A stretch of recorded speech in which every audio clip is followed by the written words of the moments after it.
না অবশ্যই ভাই, খুবই হতাশাজনক আছে। ওয়েদার তো আমার হাতে না, এটা আসলে কিছু করার নাই। আনফর্চুনেটলি খেলাটা বন্ধ হয়ে গেল। বাট রাজশাহীতে খেলা, রাজশাহীর ছেলে আমি খুব এনজয় করি রাজশাহীতে খেলা।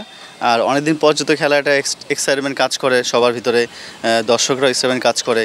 তো হোপফুলি ইনশাল্লাহ খুব তাড়াতাড়ি শুরু হবে এবং ওয়েদারটা ঠিক হওয়ার পর ইনশাল্লাহ আবার খেলবো। কেমন দেখলেন দর্শকদের ভালোবাসা? প্রথম ম্যাচ থেকে দর্শকরা তেমন অপেক্ষা করছিলেন ম্যাচ শুরু হবে, ম্যাচ আসলে ওভাবে দর্শক দেখা হয় না, যে কটাই এসেছে ক্রিকেটে ভালোবেসেছে বলেই এসেছে। এবং ক্রিকেট একটা প্রাণফুল একটা ম্যাচ, যেটা রাজশাহীতে হচ্ছে, অনেকদিন হয় না, বড় টুর্নামেন্ট হয় না, ইনসাইড একটা বড় টুর্নামেন্ট এটা রাজশাহীতে হচ্ছে। খুবই ভালো পজিটিভ সাইন যে তারা সবাই খুব এনজয় করছে। এবং যেটা আমি বললাম যে খেলা না হওয়ার কারণ হচ্ছে ওয়েদার, এটা আমাদের হাতে নাই, এটা আল্লাহ তাআলার উপরেই সব কিছু। বাট ওয়েদার ভালো হলে আবার ইনশাল্লাহ খেলা শুরু হবে। এখন যে কোনো ব্র্যান্ডের পুরাতন এসি বদলে নতুন ওয়ালটন এসিতে উপভোগ করুন 25% ছাড়। যেহেতু টুর্নামেন্টে ক্যান্সেল হয়ে গেল, পরবর্তীতে কি একদম শুরু থেকে শুরু করলে ভালো হয়? যেহেতু আপনারা একটা পয়েন্ট হারিয়েছেন, 5 ওভারের খেলা হয়েছে, নাকি যেখান থেকে শেষ হয়েছে সেখান থেকে শুরু? আপনাদের চাওয়া সবসময় আমাদের হবে তা না, বা একটা বিসিবি কমিটি আছে যারা আছেন, তারাই আর কি সিদ্ধান্ত নেবেন।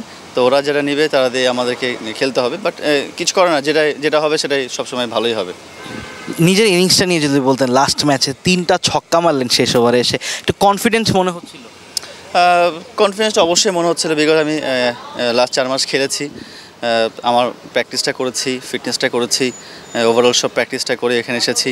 তো আমার কাছে নতুনত্ব মনে হয়নি, বা শুধু একটু সময়টা একটু মনে হয়েছে, কারণ ইংল্যান্ড সময়টা আর বাংলাদেশ সময়টা ডিফারেন্স ছিল, ওই সময়টা একটু মনে হয়েছে। বাট আলহামদুলিল্লাহ ভালো সময় গেছে। 5 ওভারের ম্যাচ যেহেতু হওয়ার কথা ছিল না, ম্যাচ হয়েছে। এটা বলতে পারি এটা আমার তরফ থেকে, আল্লাহর তরফ থেকে রিজিকের এটা যে ম্যাচ হয়েছে, এবং একটা ম্যাচই হয়েছে। তো আলহামদুলিল্লাহ ভালো খেলেছি, যেন শেষ করতে পারে ভালো মতো, এটা আশা করছি। গত এনসিএলে আপনি টিম পাননি, সেই জেদটা কি এবার কাজ করেছে? যে এবার মানে সুযোগ থাকলে তো অবশ্যই চেষ্টা করতেন প্রতিনিয়তই পারফর্ম করার, সেই জেদটা কি শুরু থেকেই ছিল? আপনার কেউ নাই না, জেদ আসলে না ভাই, আসলে জেদ দেখে তো আসলে লাভ নাই, কারণ আনফর্চুনেটলি যার চয়েস থাকবে সে তাকে নিবে। টিমে যদি কাউকে প্রয়োজন হয় তাকে নিবে। চান্স পাইনি এটা দেখে আমার মন খারাপও নয়, বাট কষ্টও নয়। বাট আমি আমার যেটা কাজ, প্র্যাকটিস করা, অ্যাপ্লিকেশনে ঠিকমতো করা, এবং এটাই করছি এবং এটাই করে যাচ্ছি। যদি সুযোগ থাকে ভালো টুর্নামেন্ট খেলার জন্য, বিপিএল ডিপিএল, ইনশাল্লাহ খেলবো আবার। না, টুর্নামেন্ট বা আমি ন্যাশনাল টিম নিয়ে এখন চিন্তা করছি না। যেটা আপনার ভালো খেললে, অ্যাপ্লিকেশন যদি ঠিক থাকে, আপনি আপনার জায়গায় যাবেন, আপনি এটা নো ডাউট। কষ্ট করে যাবেন, কষ্ট করছি, প্র্যাকটিস করছি, নিজেকে সময় এনজয় করছি, যেখানে খেলছি ভালো খেলার চেষ্টা করছি, এক্সপিরিয়েন্স গ্যাদার করছি, রেসপন্সিবিলিটি বাড়ছে। তো আমি আমার টাইমটা এনজয় করছি আর কি। বিদেশ থেকে এসে ম্যাচ খেললেন, দেশে এসে একটা ভালো একটা ইনিংস খেললেন, এটা কি আসলে কঠিন ছিল নাকি? মানে সেখানকার আবহাওয়া বা এখানকার উইকেট কঠিন বলতে পারেন, বাট এটা অ্যাডজাস্টও বলতে পারেন। আমি তো লোকাল বাংলাদেশের ছেলে, 4 মাস থেকে এসেছি ওখানে। বাট আপনার ক্রিকেট হচ্ছে মেন্টাল গেম, মাইন্ড গেম। যত বেশি মাইন্ড গেম চিন্তা করবেন, তত বেশি আপনি ইমপ্রুভ করতে পারবেন। তা আমি মাইন্ড গেম নিয়ে খেলছি, যে রাতে 2 রাত ঘুমাই নাই, টাইমটাও ঘুম আসতেছিল। বাট কিছু করার নাই, ম্যাচ তো খেলতে, as a professional cricket player খেলতে হবে ম্যাচটা।